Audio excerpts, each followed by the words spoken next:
Hello, I am Nick Gottwald. This is Gottlife and Embodied Acceptance. And today I'm going to share with you a principle from chapter 1 of Byron Katie's Loving What Is. Loving what is not giving up on life. Byron initially addresses the concern that loving what is like giving up on life. She explains that the only time we suffer is when we believe a thought that argues with what is. When the mind is perfectly clear, what is what we want. She then gives an example of trying to teach a cat to bark. Wanting reality to be different than it is hopeless. She says, all the stress that we feel is caused by arguing with what is. She has a great line, when I argue with reality, I lose, but only 100% of the time.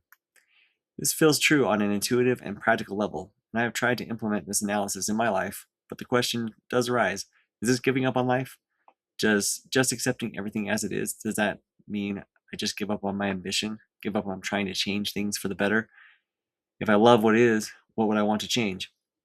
Byron illustrates this concern with a question that she has often received. But would it be disempowering to stop my argument with reality? Byron tackles this question with her own question and answer. Can you really know that's true? Which is more empowering? I wish I hadn't lost my job, or I lost my job. What can I do now? This is good advice up front, as I have a tendency to take her advice of loving what is as a license to give up, to openly acknowledge the circumstance that is bothering me, and then telling myself it is what it is, I can't change it, so I just have to give up and accept it. But the mind shift is really this. It is what it is, so what can I do now? You don't just give up and give in, and you don't waste time and energy arguing with reality about how it should be different. Byron goes on to explain that the work reveals that what you think should not have happened, should have happened, simply because it did. And no thinking or arguing with reality will change what is. This does not mean you are happy about it.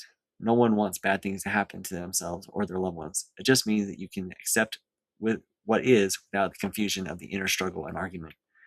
She says that she is a lover of what is, not because she is a spiritual person, but rather because it hurts when she argues with reality. This inner peace with reality is what I'm looking for, not an apathetic acceptance of reality, but a love of what is and moving forward with life. That's the end of today's reading. We will continue with chapter 1 of Loving What Is tomorrow. Like and subscribe, leave a comment about how you are loving what is, and join the reading with the link in the video.